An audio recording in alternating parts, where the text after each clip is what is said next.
ನಮಸ್ಕಾರ ವೀಕ್ಷಕರೇ. ಅಂತಾರಾಷ್ಟ್ರೀಯ ಮಟ್ಟದಲ್ಲಿ ಮತ್ತೊಮ್ಮೆ ಡೊನಾಲ್ಡ್ ಟ್ರಂಪ್ ಹೆಡ್ಲೈನ್ ಆಗಿದ್ದಾರೆ. ವಿವಿಧ ದೇಶಗಳ ಮೇಲೆ ವಿವಿಧ ರೀತಿಯ ಟಾರಿಫ್ ಹಾಕುವ ಮೂಲಕ ಹೊಸ ಚರ್ಚೆಗೆ ದಾರಿ ಮಾಡಿದ್ದಾರೆ. ಸುಮ್ಮನೆ ತಮ್ಮ ಪಾಡಿಗೆ ತಾವು ಟಾರಿಫ್ ಅನೌನ್ಸ್ ಮಾಡಿದಿದ್ರೆ ಅದು ರಾಜತಾಂತ್ರಿಕವಾಗಿ ಮಾತುಕತೆ ಮೂಲಕ ಸರಿ ಹೋಗ್ತಾ ಇತ್ತೇನು. ಆದ್ರೆ ಪ್ರತ್ಯೇಕವಾಗಿ ಭಾರತ ನಮ್ಮ ಮಿತ್ರ ದೇಶ ಆಗಿತ್ತು, ಆದ್ರೆ ಅವರು ರಷ್ಯಾಗೂ ಮಿತ್ರ, ಹಾಗೆ ಹೀಗೆ ಅಂತ ಟ್ಯಾರಿಫ್ ಹಾಕಿದ್ರು ನೋಡಿ. ಅಲ್ಲೇ ಇದು ಇನ್ನೊಂದು ರೀತಿಯ ಚರ್ಚೆಗೆ ದಾರಿ ಮಾಡಿಕೊಡ್ತಾ ಇರೋದು.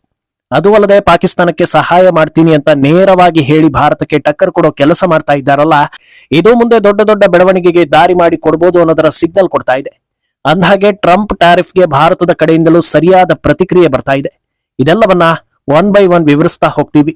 ಈ ವಿಡಿಯೋವನ್ನ ತಪ್ಪದೆ ಕೊನೆ ತನಕ ನೋಡಿ. ಅದಕ್ಕೂ ಮುನ್ನ ಮೀಡಿಯಾ ಮಾನ್ಸ್ಟರ್ ಚಾನಲ್ ಅನ್ನ ತಪ್ಪದೆ ಸಬ್ಸ್ಕ್ರೈಬ್ ಮಾಡಿ. ಎಸ್, ಅದೊಂದು ಮಾತಿದೆ, ಅಮೆರಿಕ ಯಾರಿಗೂ ಮಿತ್ರ ಅಲ್ಲ, ಅಮೆರಿಕಕ್ಕೆ ಶತ್ರು ಆಗೋದಕ್ಕಿಂತ ಮಿತ್ರ ಆಗೋದು ಇನ್ನೂ ಡೇಂಜರಸ್ ಅಂತ. ಅದು ಸಾರ್ವಕಾಲಿಕ ಸತ್ಯ ಅನ್ನೋದು ಪದೇ ಪದೇ ಸಾಬೀತಾಗ್ತಾ ಇದೆ. ನಮ್ಮ ದೇಶ ನಂಬರ್ 1 ಆಗ್ಬೇಕು ಅಂತ ಪ್ರತಿ ದೇಶದ ಜನರು ಇಷ್ಟಪಡೋದು ಖಂಡಿತ ತಪ್ಪಲ್ಲ. ಆಯಾ ದೇಶದ ದೇಶ ಪ್ರೇಮಿಗಳು ಇಂಥ ಕನಸನ್ನ ಕಾಣ್ತಾರೆ, ಅದು ನಿಜ. ಆದ್ರೆ ನಾನು ನಂಬರ್ 1 ಆಗೋದಕ್ಕಿಂತ ಮುಖ್ಯವಾಗಿ ಬೇರೆ ಎಲ್ಲಾ ದೇಶಗಳನ್ನು ನಾನೇ ಹ್ಯಾಂಡಲ್ ಮಾಡಬೇಕು, ಎಲ್ಲರೂ ನನ್ನ ಕೈಗೊಂಬೆಯಂತಿರ್ಬೇಕು, ನಾನು ಹೇಳಿದ್ದನ್ನೇ ಎಲ್ಲರೂ ಕೇಳಬೇಕು, ನನ್ನನ್ನ ಮೀರಿ ಯಾರು ಮುಂದೆ ಹೋಗ್ಬಾರ್ದು ಅಂತ ಯಾರಾದ್ರೂ ಯೋಚಿಸಿದ್ರೆ ಅದನ್ನ ಹುಂಬತನ ಅಂತಾರೆ, ಹುಚ್ಚು ಅಂತಾರೆ. ಅಮೆರಿಕವನ್ನ ನಂಬರ್ 1 ಮಾಡ್ತೀನಿ ಅಂತ ಕೂಗಾಡ್ತಾ ಇರೋ ಡೊನಾಲ್ಡ್ ಟ್ರಂಪ್ ಆತುರಕ್ಕೆ ಬಿದ್ದು ಎಲ್ಲರ ವಿರುದ್ಧ ವೈಷಮ್ಯ ಕಟ್ಟಿಕೊಳ್ತಾ ಇದ್ದಾರಾ ಅನ್ನೋ ಅನುಮಾನ ಶುರುವಾಗಿದೆ.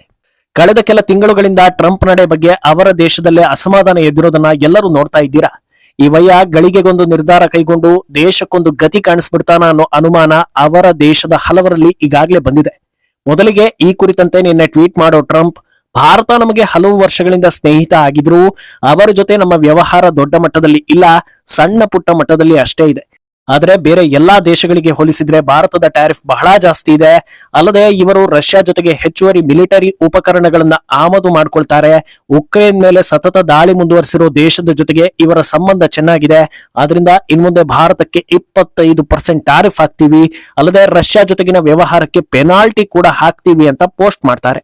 ಇದಾದ ಕೆಲ ಗಂಟೆಗಳ ಬಳಿಕ ಮತ್ತೊಂದು ಸ್ಟೇಟ್ಮೆಂಟ್ ಕೊಡೋ ಟ್ರಂಪ್, ಭಾರತ ಹಾಗೂ ರಷ್ಯಾ ವ್ಯವಹಾರದ ಬಗ್ಗೆ ನಮಗೇನು ಟೆನ್ಷನ್ ಇಲ್ಲ, ಅವರವರು ಏನ್ ಬೇಕಾದ್ರೂ ಮಾಡಿಕೊಳ್ಳಲಿ, ಇಬ್ಬರ ಆರ್ಥಿಕತೆ ಒಂದೇ ಸಲ ಪತನ ಆದ್ರೂ ನಮಗೆ ಡೋಂಟ್ ಕೇರ್, ನಾವು ಭಾರತದ ಜೊತೆಗೆ ಮಾಡೋದು ಸಣ್ಣ ಪುಟ್ಟ ವ್ಯವಹಾರ ಅಷ್ಟೇ, ಬೇರೆ ಎಲ್ಲಾ ದೇಶಗಳಿಗಿಂತ ಭಾರತದ ಟ್ಯಾರಿಫ್ ಹೆಚ್ಚಿರೋದ್ರಿಂದ ಈ ನಿರ್ಧಾರವನ್ನ ಕೈಗೊಳ್ತಾ ಇದ್ದೀವಿ, ನಮಗೂ ರಷ್ಯಾಗೂ ವ್ಯವಹಾರ ಇಲ್ಲವೇ ಇಲ್ಲ ಅಂತ ಹೇಳ್ತಾರೆ. ಏನೋ ಸ್ವಲ್ಪ ಹೊತ್ತು ಬಿಟ್ಟು ನಾವು ಸಿಕ್ಕಾಪಟ್ಟೆ ಬ್ಯುಸಿ ಇದ್ದೀವಿ, ಹಲವು ದೇಶಗಳ ನಾಯಕರು ನಮಗೆ ಕಾಲ್ ಮಾಡ್ತಾ ಇದ್ದಾರೆ, ನಾವು ವಿವಿಧ ದೇಶಗಳ ಜೊತೆಗೆ ಮಾತುಕತೆಗೆ ಸಿದ್ಧರಾಗಿದ್ದೀವಿ, ಈ ವೀಕೆಂಡ್ ನಲ್ಲಿ ಈ ಟ್ಯಾರಿಫ್ ಗಳ ಬಗ್ಗೆ ಅಂತಿಮ ನಿರ್ಧಾರವನ್ನ ಕೈಗೊಳ್ತೀವಿ ಅಂತ ಹೇಳ್ತಾರೆ. ಅಲ್ಲಿಗೆ ನಾನು ದೊಡ್ಡಣ್ಣ, ಇಡೀ ವಿಶ್ವದಲ್ಲಿ ನಾನು ತೆಗೆದುಕೊಳ್ಳೋ ನಿರ್ಧಾರ ಬಹಳ ಮಹತ್ವದ್ದು ಅಂತ ಹೇಳೋ ಕೆಲಸವನ್ನ ಮಾಡ್ತಾ ಇದ್ದಾರೆ ಅನ್ನೋದು ನೀಟಾಗಿ ಗೊತ್ತಾಗ್ತಾ ಇದೆ. ಬರೀ ಇಷ್ಟೇ ಆಗಿದ್ದಿದ್ರೆ ಪರವಾಗಿರ್ಲಿಲ್ಲ. ಆದ್ರೆ ಟ್ರಂಪ್ ಕಡೆಯಿಂದ ಬಂದ ಇನ್ನೊಂದು ನಿರ್ಧಾರ ಭಾರತವನ್ನ ಟ್ರಿಗರ್ ಮಾಡ್ತಾ ಇದೆ. ಅದೇನಂದ್ರೆ ಪಾಕಿಸ್ತಾನವನ್ನ ಮಿತ್ರ ಅಂತ ಹೇಳೋ ಅಮೆರಿಕ ಈಗ ತಾನೇ ಅವರ ಜೊತೆಗೆ ಟ್ರೇಡ್ ಡೀಲ್ ಮುಗಿಸಿದ್ದೀವಿ, ಪಾಕಿಸ್ತಾನದಲ್ಲಿ ಅತ್ಯಂತ ದೊಡ್ಡ ತೈಲ ನಿಕ್ಷೇಪ ಇದೆ, ಪಾಕಿಸ್ತಾನ ಹಾಗೂ ಅಮೆರಿಕ ಜಂಟಿಯಾಗಿ ತೈಲ ನಿಕ್ಷೇಪವನ್ನ ನಿರ್ವಹಣೆ ಮಾಡೋ ನಿರ್ಧಾರವನ್ನ ಕೈಗೊಂಡಿದ್ದೀವಿ, ನಮ್ಮ ಪಾರ್ಟ್ನರ್ಶಿಪ್ ಅನ್ನ ಮುನ್ನಡೆಸೋದಕ್ಕೆ ಒಂದು ಪ್ರಬಲ ಆಯಿಲ್ ಕಂಪನಿಯ ಆಯ್ಕೆ ಪ್ರಕ್ರಿಯೆ ಕೂಡ ನಡೆಸ್ತಾ ಇದ್ದೀವಿ, ಯಾರಿಗೊತ್ತು ಒಂದಲ್ಲ ಒಂದು ದಿನ ಭಾರತ ಕೂಡ ಪಾಕಿಸ್ತಾನದಿಂದ ತೈಲ ಆಮದು ಮಾಡ್ಕೊಳ್ಬಹುದು ಅಂತ ಸ್ಟೇಟ್ಮೆಂಟ್ ಕೊಡ್ತಾರೆ. ಈ ಹೊತ್ತಲ್ಲಿ ಇಂಥ ಮಾತು ಯಾಕೆ ಬಂತು ಅನ್ನೋದನ್ನ ಊಹಿಸೋದಕ್ಕೆ ಹೆಚ್ಚು ಸಮಯ ಬೇಕಾಗಿಲ್ಲ. ಯಾಕಂದ್ರೆ ಸಂಸತ್ನಲ್ಲಿ ಮೋದಿ ಕದನ ವಿರಾಮಕ್ಕೆ ಯಾವ ದೊಣ್ಣೆ ನಾಯಕನು ಸಲಹೆ ಕೊಟ್ಟಿಲ್ಲ, ನಮ್ಮದೇ ನಿರ್ಧಾರ ಅಂತ ಕನ್ಫರ್ಮ್ ಮಾಡಿದ್ರಲ್ಲ, ಇದು ಅದರ ಪರಿಣಾಮ ಅನ್ನೋದು ಕಾಣಿಸ್ತಾ ಇದೆ. ಸರಿ, ಈಗ ಅದೆಲ್ಲ ಬಿಡಿ. ಪಾಕಿಸ್ತಾನ ಹಾಗೂ ಅಮೆರಿಕ ಪಾರ್ಟ್ನರ್ಶಿಪ್ ಎಷ್ಟರ ಮಟ್ಟಿಗೆ ಸಕ್ಸಸ್ ಆಗ್ಬೋದು ಅನ್ನೋದನ್ನ ಒಂದು ಸಲ ಯೋಚನೆ ಮಾಡಿ ನೋಡಿ. ಭಾರತದಿಂದ ಪಾಕಿಸ್ತಾನ ಬೇರ್ಪಟ್ಟು 75 ವರ್ಷ ಕಳೆದರೂ ಅವರ ಯೋಗ್ಯತೆಗೆ ಉಗ್ರರನ್ನ ದಮನ ಮಾಡೋದಕ್ಕೆ ಆಗಿಲ್ಲ. ಟೆಕ್ನಾಲಜಿಯಲ್ಲಾಗ್ಲಿ ಅಥವಾ ಅನ್ವೇಷಣೆಯಲ್ಲಾಗ್ಲಿ ಇಡೀ ಪ್ರಪಂಚವೇ ತಿರುಗಿ ನೋಡೋ ಒಂದೇ ಒಂದು ಕೆಲಸವನ್ನ ಅವರು ಮಾಡಿಲ್ಲ. ಅವಸರಕ್ಕೆ ಹುಟ್ಟಿದ ಪಾಕಿಸ್ತಾನದ ಬಗ್ಗೆ ಇಡೀ ಜಗತ್ತು ಮಾತಾಡೋ ಸಂದರ್ಭ ಬಂದಿದೆ ಅಂದ್ರೆ ಅದಕ್ಕೆ ಕಾರಣ ಉಗ್ರ ಚಟುವಟಿಕೆ, ಬಾಂಬ್ ಬ್ಲಾಸ್ಟ್ಗಳು. ಇದನ್ನ ಹೊರತುಪಡಿಸಿದ್ರೆ ಕ್ರಿಕೆಟ್ ಟೀಮ್ ಅಷ್ಟೇ. ಈಗಂತೂ ಭಾರತ ಕೊಟ್ಟ ನೀರಿನ ಹೊಡೆತಕ್ಕೆ ಜನರು ಸಾಯ್ತಾ ಇದ್ದಾರೆ. ಇಂಥ ದಟ್ಟ ದರಿದ್ರ ದೇಶವನ್ನ ಅವರ ದೇಶದ ಪ್ರಜೆಗಳೇ ಇಷ್ಟಪಡ್ತಾ ಇಲ್ಲ. ಅಂತವರನ್ನ ಇಷ್ಟಪಡೋದು ಪ್ರಪಂಚದ 3 ದೇಶಗಳು ಹಾಗೂ ಭಾರತದಲ್ಲಿ ನಿಯತ್ತಿಲ್ಲದೆ ಬದುಕುತ್ತಿರೋ ಕೆಲ ಅಸಹ್ಯಗಳು ಮಾತ್ರ. ಹೀಗಿರೋ ದೇಶದ ಜೊತೆಗೆ ಪಾರ್ಟ್ನರ್ಶಿಪ್ ಅನ್ನೋ ದೊಡ್ಡ ದೊಡ್ಡ ಪದಗಳನ್ನೆಲ್ಲ ಟ್ರಂಪ್ ಬಳಸ್ತಾ ಇದ್ದಾರೆ ಅಂದ್ರೆ ಇಲ್ಲಿ ಯಾರನ್ನ ಹುಚ್ಚರು ಅಂತ ಹೇಳಬೇಕು ಅನ್ನೋ ಗೊಂದಲ ಮೂಡೋದು ಸಹಜವೇ. ಅಂದಹಾಗೆ ಯಾರೆಲ್ಲ ಭಾರತ ಸರ್ಕಾರವನ್ನ ವಿವಿಧ ಕಾರಣಗಳಿಂದ ದೂಷಿಸ್ತಾರೋ ಅವರೆಲ್ಲ ಈ ಸಂದರ್ಭವನ್ನ ಸರಿಯಾಗಿ ನೋಡ್ಕೊಳ್ಬೇಕು. ಭಾರತ ಯಾವ ಕಾರಣಕ್ಕೆ ತಟಸ್ಥ ನಿಲುವನ್ನ ತೆಗೆದುಕೊಳ್ಳುತ್ತೆ ಅನ್ನೋದಕ್ಕೆ ಇದೇ ಉದಾಹರಣೆ. ನಮ್ಮ ಮೇಲೆ ಯಾರು ಸವಾರಿ ಮಾಡಬಾರದು ಅಂದ್ರೆ ವಿವಿಧ ದೇಶಗಳ ಜೊತೆಗೆ ನಮ್ಮ ಸಂಬಂಧ ಚೆನ್ನಾಗಿರ್ಬೇಕು. ಇವತ್ತು ಅಮೆರಿಕದ ಸ್ನೇಹ ಕಟ್ಕೊಂಡು ಭಾರತಕ್ಕೆ ಆಗ್ಬೇಕಾಗಿರೋದು ಏನು ಇಲ್ಲ ಅಂತ ಧೈರ್ಯ ಮಾಡಿ ಹೇಳ್ಬೋದು ಅನ್ನೋ ಪರಿಸ್ಥಿತಿ ಇದೆ ಅಂದ್ರೆ ಅದಕ್ಕೆ ನಮ್ಮ ರಾಜತಾಂತ್ರಿಕತೆ ಆ ಲೆವೆಲ್ ನಲ್ಲಿ ಚೆನ್ನಾಗಿದೆ ಅಂತ ಅರ್ಥ. ಮೊನ್ನೆ ಇಸ್ರೇಲ್ ಹಾಗೂ ಇರಾನ್ ನಡುವೆ ಯುದ್ಧ ಆದಾಗ ಸೋನಿಯಾ ಗಾಂಧಿ ಭಾರತ ತನ್ನ ನಿಲುವನ್ನ ತಿಳಿಸಬೇಕು ಅಂತ ಕೂಗಾಡಿದ್ರು. ಇದರ ಉದ್ದೇಶ ಏನು? ಭಾರತವನ್ನ ಸಿಕ್ಕಿ ಹಾಕಿಸೋದಷ್ಟೇ. ಅದರಿಂದ ಅಂತಿಮವಾಗಿ ಸಂಕಷ್ಟ ಅನುಭವಿಸೋದು ಭಾರತೀಯರು. ಆದ್ರೆ ಅದಕ್ಕೆ ಅವಕಾಶ ಕೊಡದಂತೆ ಸಾವಕಾಶವಾಗಿ ಮುನ್ನುಗ್ತಾ ಇದೆ ಭಾರತ ಸರ್ಕಾರ. ಇನ್ನು ಟ್ರಂಪ್ ಹೇಳಿಕೆಗೆ ಭಾರತ ಕೂಡ ಪ್ರತಿಕ್ರಿಯೆ ನೀಡಿದೆ. ಭಾರತ ಮತ್ತು ಅಮೆರಿಕ ಕಳೆದ ಕೆಲವು ತಿಂಗಳುಗಳಿಂದ ನ್ಯಾಯಯುತ, ಸಮತೋಲಿತ ಮತ್ತು ಪರಸ್ಪರ ಪ್ರಯೋಜನಕಾರಿ ದ್ವಿಪಕ್ಷೀಯ ವ್ಯಾಪಾರ ಒಪ್ಪಂದವನ್ನ ಮುಕ್ತಾಯಗೊಳಿಸುವ ಕುರಿತು ಮಾತುಕತೆಯಲ್ಲಿ ತೊಡಗಿವೆ. ನಾವು ಆ ಉದ್ದೇಶಕ್ಕೆ ಬದ್ಧರಾಗಿದ್ದೇವೆ. ನಮ್ಮ ರೈತರು, ಉದ್ಯಮಿಗಳು ಮತ್ತು ಎಂಎಸ್ಎಂಇಗಳ ಹಿತಾಸಕ್ತಿಯನ್ನ ರಕ್ಷಿಸಲು ಮತ್ತು ಉತ್ತೇಜಿಸಲು ಸರ್ಕಾರ ಅತ್ಯಂತ ಪ್ರಾಮುಖ್ಯತೆಯನ್ನ ನೀಡುತ್ತೆ ಅಂತ ಕೇಂದ್ರ ವಾಣಿಜ್ಯ ಮತ್ತು ಕೈಗಾರಿಕಾ ಸಚಿವಾಲಯ ತಿಳಿಸಿದೆ.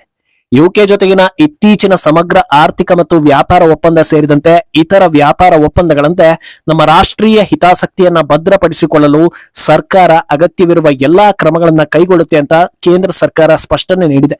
ಇನ್ನು ಇದೇ ವಿಚಾರದ ಕುರಿತಂತೆ ಪ್ರಧಾನಿ ಮೋದಿ ನೇತೃತ್ವದಲ್ಲಿ ಹೈ ವೋಲ್ಟೇಜ್ ಮೀಟಿಂಗ್ ಕೂಡ ನಡೀತಾ ಇದ್ದು ಸದನದಲ್ಲೇ ಈ ಬಗ್ಗೆ ಪ್ರಧಾನಿ ಮೋದಿ ಪ್ರತಿಕ್ರಿಯೆ ನೀಡೋ ಸಾಧ್ಯತೆ ಇದೆ. ಈಗ ಅಂತಿಮವಾಗಿ ಟ್ರಂಪ್ ಭಾರತಕ್ಕೆ ಟಕ್ಕರ್ ಕೊಡೋದಕ್ಕೆ ಸಾಧ್ಯ ಇದೆಯಾ ಅನ್ನೋದನ್ನ ಸರಳವಾಗಿ ಹೇಳಬೇಕು ಅಂದ್ರೆ ಇಲ್ಲ ಅಂತ ಹೇಳ್ಬೋದು. ನಾವಾಗ್ಲೇ ಹೇಳಿದ ಹಾಗೆ ಭಾರತಕ್ಕೆ ಕೇವಲ ತೈಲವನ್ನ ಪೂರೈಸೋದಕ್ಕೆ ಬಹಳಷ್ಟು ರಾಷ್ಟ್ರಗಳಿವೆ. ಆ ಎಲ್ಲಾ ದೇಶಗಳ ಜೊತೆಗೆ ಭಾರತದ ಸಂಬಂಧ ಚೆನ್ನಾಗೇ ಇದೆ. ಇದೆಲ್ಲದರಿಂದ ಆಚೆಗೆ ಆತ್ಮನಿರ್ಭರ್ ಭಾರತ್ ಪರಿಕಲ್ಪನೆ ಭಾರತವನ್ನ ಸ್ವತಂತ್ರವನ್ನಾಗಿ ಮಾಡ್ತಾ ಇದೆ. ಭಾರತ ಪ್ರಮುಖವಾಗಿ ಯಾವೆಲ್ಲ ವಸ್ತುಗಳಿಗಾಗಿ ವಿದೇಶಗಳನ್ನ ಅವಲಂಬಿಸಿದೆಯೋ ಅದೆಲ್ಲವನ್ನು ಭಾರತದಲ್ಲಿ ಉತ್ಪತ್ತಿ ಮಾಡೋದಕ್ಕೆ ದೊಡ್ಡ ಮಟ್ಟದಲ್ಲಿ ಪ್ರಯತ್ನಗಳು ನಡೀತಾ ಇದೆ. ಭಾರತಕ್ಕೆ ದೊಡ್ಡ ಮಟ್ಟದಲ್ಲಿ ಬಾಧಿಸ್ತಾ ಇರೋದ್ರಲ್ಲಿ ತೈಲ ಕೂಡ ಒಂದು. ಆದ್ರೆ ಈಗ ಬಂದಿರೋ ಮಾಹಿತಿಗಳ ಪ್ರಕಾರ ಅಂಡಮಾನ್ ನಿಕೋಬಾರ್ ದ್ವೀಪದಲ್ಲಿ ಭಾರತ ತೈಲ ನಿಕ್ಷೇಪ ಅಭಿವೃದ್ಧಿಗೆ ಹೆಜ್ಜೆ ಇಡ್ತಾ ಇದೆ. ಅಲ್ಲಿ ಸುಮಾರು 2 ಲಕ್ಷ ಕೋಟಿ ಲೀಟರ್ ತೈಲ ಇದ್ದು ಇದರಿಂದ ಭಾರತಕ್ಕೆ ಸುಮಾರು $20 ಟ್ರಿಲಿಯನ್ ಆರ್ಥಿಕತೆ ಅಭಿವೃದ್ಧಿಯಾಗೋ ಸಾಧ್ಯತೆ ಇದೆ. ONGC ಅಲ್ಲಿ ಕೆಲಸಗಳನ್ನ ಶುರು ಮಾಡಿದೆ. ಒಟ್ನಲ್ಲಿ ಟ್ರಂಪ್ ಹೇಳಿಕೆಗಳನ್ನ ಒನ್ಲೈನ್ ನಲ್ಲಿ ಹೇಳಬೇಕು ಅಂದ್ರೆ ಭಾರತದ ಮೇಲೆ ಟ್ರಂಪ್ ಉರ್ಕೊಂಡಿದ್ದಾರೆ. ಆದ್ರಿಂದ ಏನೇನೋ ನಿರ್ಧಾರಗಳನ್ನ ತೆಗೆದುಕೊಳ್ಳುವ ಮೂಲಕ ಏಕಕಾಲಕ್ಕೆ ಎಲ್ಲಾ ದೇಶಗಳ ಜೊತೆಗಿನ ಸಂಬಂಧ ಹಾಳು ಮಾಡ್ಕೊಳ್ತಾ ಇರೋ ಹಾಗೆ ಕಾಣಿಸ್ತಾ ಇದೆ. ಆದ್ರೆ ಈ ಹೊತ್ತಲ್ಲಿ ಭಾರತ ಸರ್ಕಾರದ ಜೊತೆಗೆ ನಿಲ್ತೀವಿ ಅಂತ ಮಾಯಾವತಿ ಬೆಂಬಲ ಸೂಚಿಸಿದ್ದಾರೆ. ಮುಂದೆ ಏನೆಲ್ಲ ಆಗುತ್ತೆ ಅನ್ನೋದನ್ನ ಕಾದು ನೋಡ್ಬೇಕು. ಈ ಬಗ್ಗೆ ನಿಮ್ಮ ಅಭಿಪ್ರಾಯವನ್ನ ತಪ್ಪದೆ ಕಮೆಂಟ್ ಮೂಲಕ ತಿಳಿಸಿ.